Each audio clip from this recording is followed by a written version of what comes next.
Hi, I'm Mike Thomas of Kiwi Indian Parts and Motorcycles.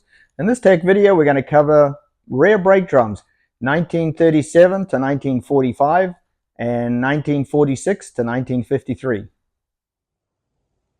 We're going to cover 37 to 53 rear brake drums for the Chief models. 37 to 39 has just a little step here. Or you compare it to the 40 to 45, it steps up an extra 1/4 inch.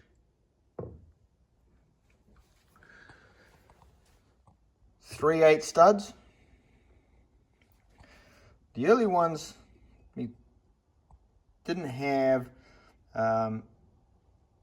threaded. This boss here was actually be exempt. This is for the dowel pins to help locate the wheel.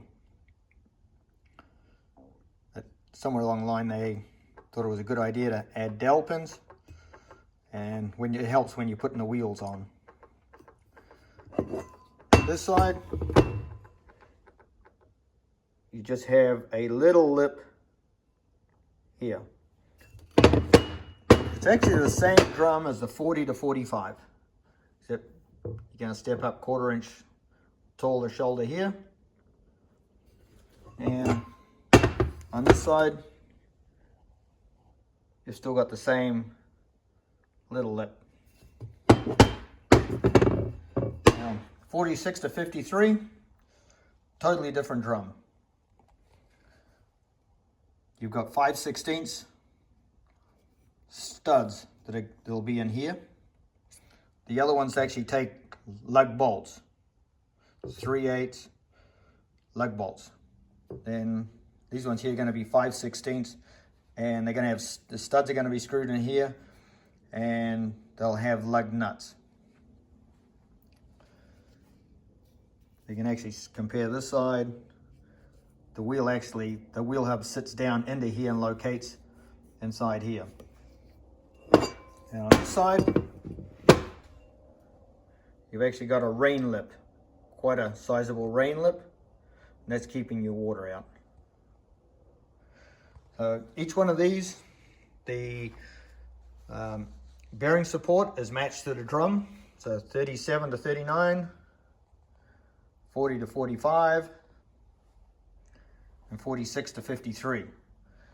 What we should do is actually, we'll put all these together so you can actually get a direct comparison on them.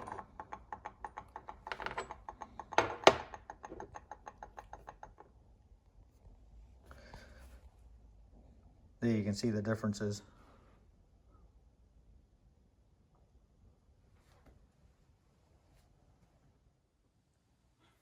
We'll cover the 1937 to 1945 bearing and guts and installation. It's essentially the same. Chief and 4-cylinder are identical. They're the same drum, same guts. So from 1937 to 39, everything that goes inside the guts here is identical. So we've got the seal, which originally was a felt. We've upgraded that to a seal. This is a special seal we have made. It's narrow. It's not available off the shelf. We'll do a bit of a zoom in here. I like to use an arbor press. It's nice and accurate. We've got a upgraded seal. We've got a retainer, bearing, felt retainer, felt,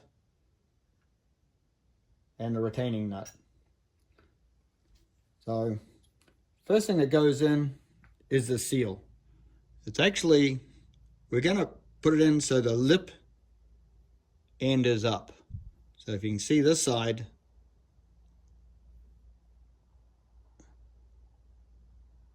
it's actually going to be that it's going to go down that way.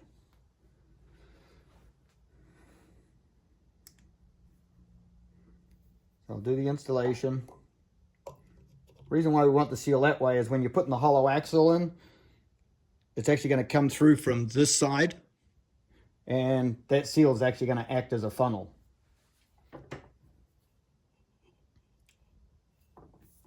it'll make it easy to get that hollow axle in. Press the seal in.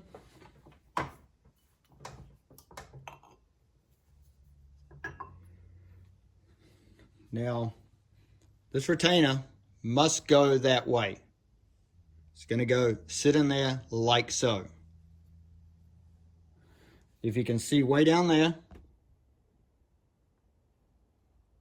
there's a grease hole. Not that we're using the grease, because the bearings that we supply are sealed. They're greased for life. The type of bearing grease that's in there is sealed for life. So you don't have to get in there and regularly grease things. It actually creates more problems, because what happens is guys tend to get out there with a grease gun through the fitting, and then they can't see it, and it oozes out everywhere here, and it goes on the brake linings.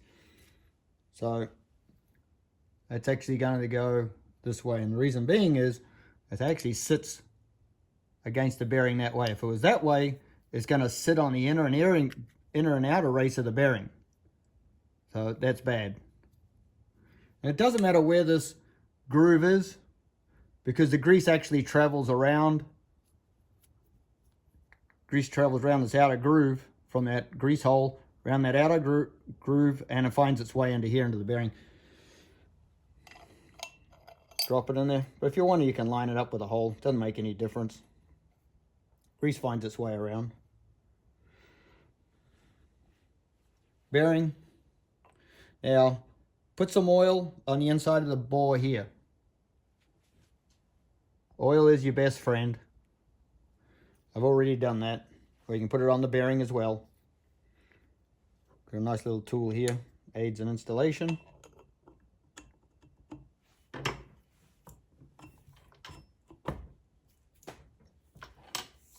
Now the bearing should go in pretty firmly. Now with the felt, you want to check how it sits in here.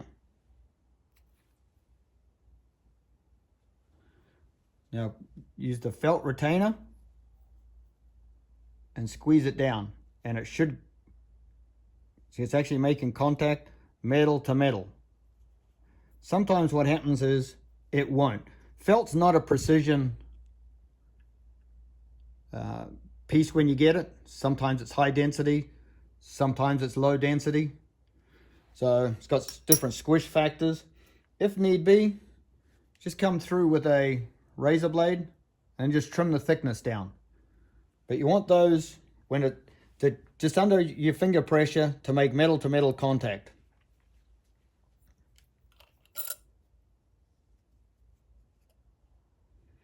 Now, what I like to do is, and as what you should do, is put some oil on each side of the felt. I've already done that side.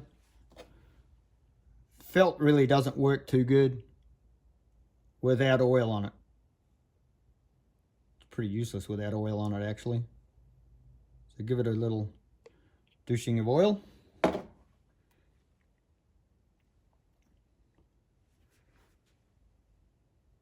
So you got the felt retainer. Just make sure the felt retainer actually sits in this way. This outer surface here makes contact with the bearing. Not that way. That's bad. I don't know how many brake drums I have come in here and people have fitted it in the wrong way.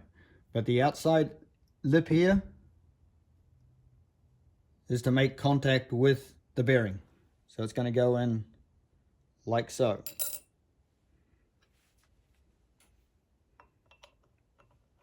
And this is the left-hand thread.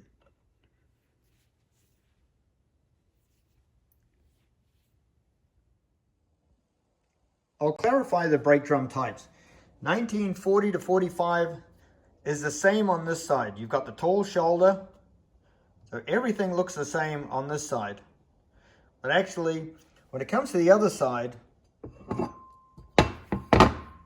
it's going to be 1940 to 42. So it doesn't have the rain lip on it, the water lip.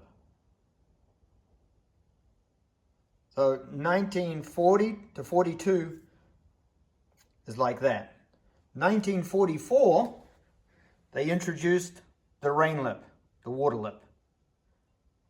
So 1944, 1945 will be this brake drum. So essentially all identical, other than the raised water lip. Before starting your assembly process, remove all the powder coat or paint from the mating surface here. You want metal to metal contact with your wheel hub. I don't have the dowel pins in here because when I'm putting all my guts in on the arbor press, everything sits nice and flat on this surface here. So go ahead, put the little studs in, which that's all they are. Put it in with some blue Loctite, thread them down. What that'll do is that'll aid in holding it in the vise for the next step. So just remember, this is left-hand thread. All rears are left-hand thread. So you make up a simple little tool like this. You can go in there and locate and do it up.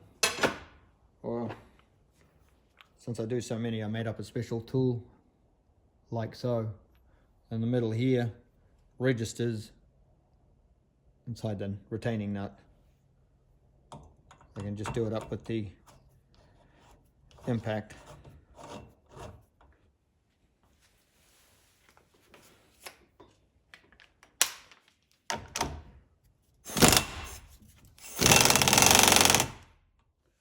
Now this has to be in tight. If you don't have an impact, you can actually use a blunt cold chisel. Actually just beat on it. It has to be, beat sounds harsh, but it has to be in there tight. If it's not, that bearing will work its way loose. It's really, really important that this nut is in there tight. Don't use any Loctite. I don't like to use Loctite. It makes it a bitch if you ever got to get it out again, and you just may have to. So just do them up tight and put a bit of blue Loctite on here. Do that up tight. Another way to do that is you can use a drill and a cotter pin. So actually, if you're doing it, start out sort of level, well, not real steep, because what will happen is as the drill goes down, it'll want to go on that angle there. So start out somewhat level, and it'll actually work its way to more like a 45. So and then you can put a cotter pin through here. But if you got a set screw hole, just put some blue Loctite on here, do it up tight, and you'll be good to go. If you are going to use a cotter pin to retain the nut, cover the guts, because you don't want any swarf going in there from the drilling operation. And then bring your cotter pin in so it's nice and tight. So you don't want a loose cotter pin during service. They can actually come loose or real loose and fall out. So just make sure that the cotter pin is in there nice and tight.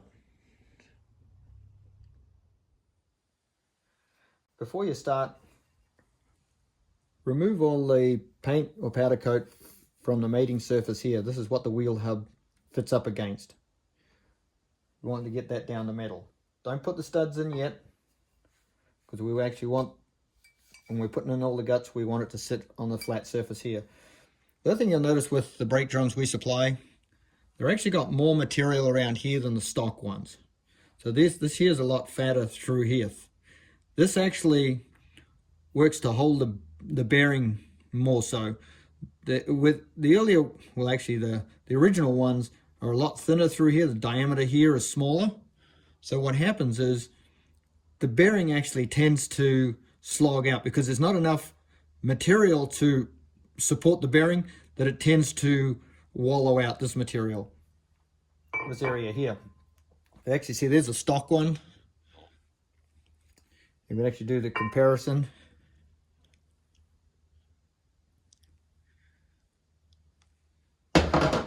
So this one here is a lot stronger. So this is for 46 to 53. Likewise, when we make the brake drums for the earlier ones, the 45 and earlier, we do the same thing. So first off is a seal.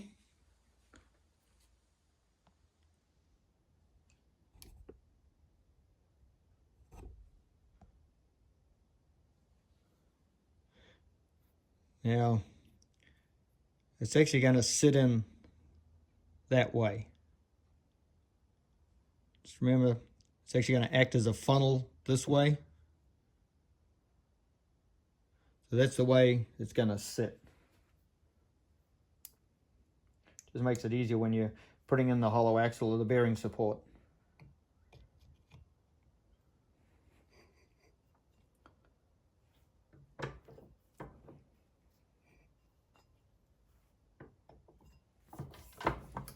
Press her in all the way home.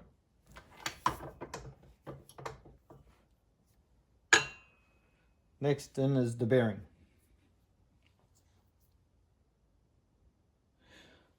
Put some oil on the inside of the bore or on the bearing or both.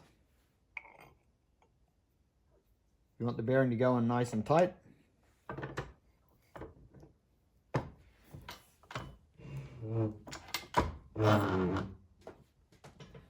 Seat it all the way home.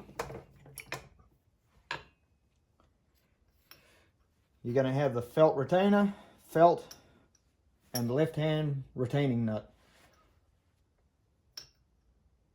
Set the felt. Well, I've already lubed it, but just with an oil can. Go around on each side of the felt. Give it a good soaking. Felts work best when they've got oil in it. Set her in the nut, retaining nut. And press down with your fingers. And it should make metal to metal contact from the felt retainer to the nut. Now, if the felt is too thick, just come back with a razor blade, sharp razor blade, and just trim it down some, the thickness. Unfortunately, felt is not rocket science. Some are a little denser than others. Some crush easy, some won't. But you got to have metal to metal contact.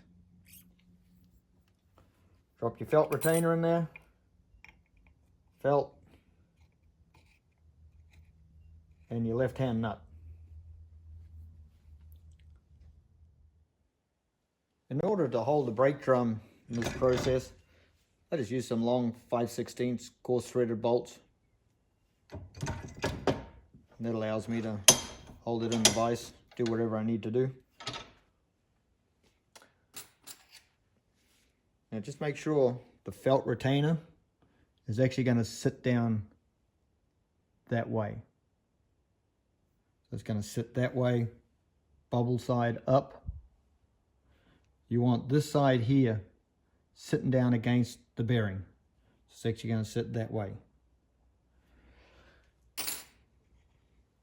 And you can make up a simple tool like this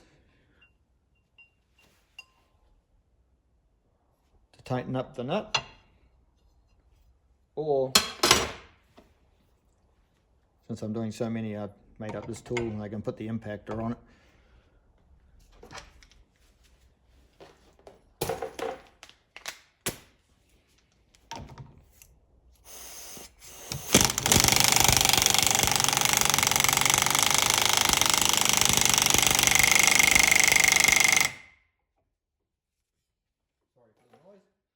But just make sure that is in there tight. It has to be tight, hard up against the bearing. It's got to really sandwich it in there. If it's not, it will come loose during service.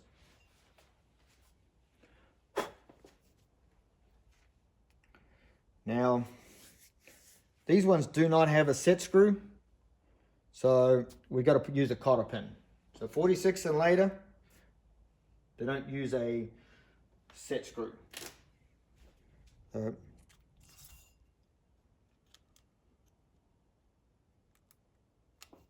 going to drill a hole. I just use a 16th cotter pin, 16th drill. Remember, starting out rather horizontal. By the time you end up, you're going to end up like so. It actually goes whoop.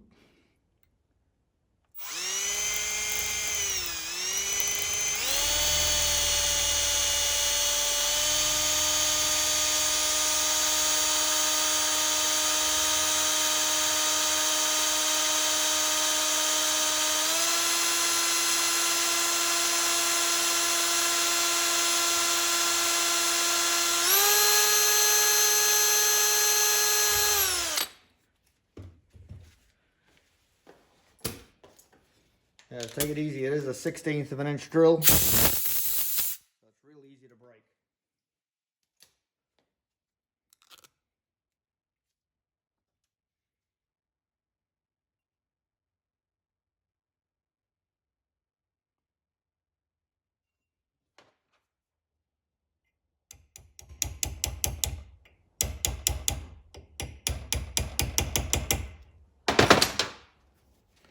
I'm going to work a bit cack-handed here because the camera's in the way.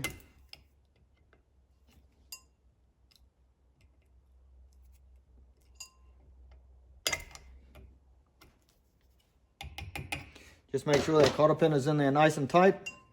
Can't move around. If it starts out a little bit loose, what happens is you're going down the road, you're banging and hitting potholes and so on. So this cotter pin will work looser and looser and looser. So you want to start out with a tight cotter pin. Make it look all pretty.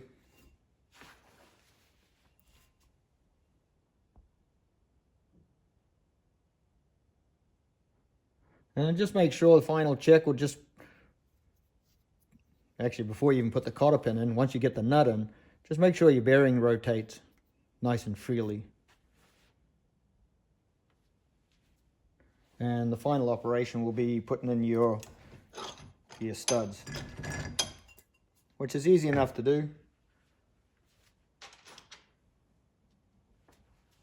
And put your 6 studs in with blue Loctite. My blue Loctite is genuine Loctite, and it's number 243. I really like this stuff. This is really, really good stuff. Even if you got a little bit of oil on stuff, 243 is killer. The nice thing about blue, if you ever got to remove something, it comes off easy enough. So you can't go wrong with blue Loctite. Red's overkill. I'd say if you got another brand of bike, that H brand, yeah, they vibrate a lot. You better be using red, but blue is more than adequate on Indians. They just don't vibrate. It's nice and friendly if you ever got to get things apart.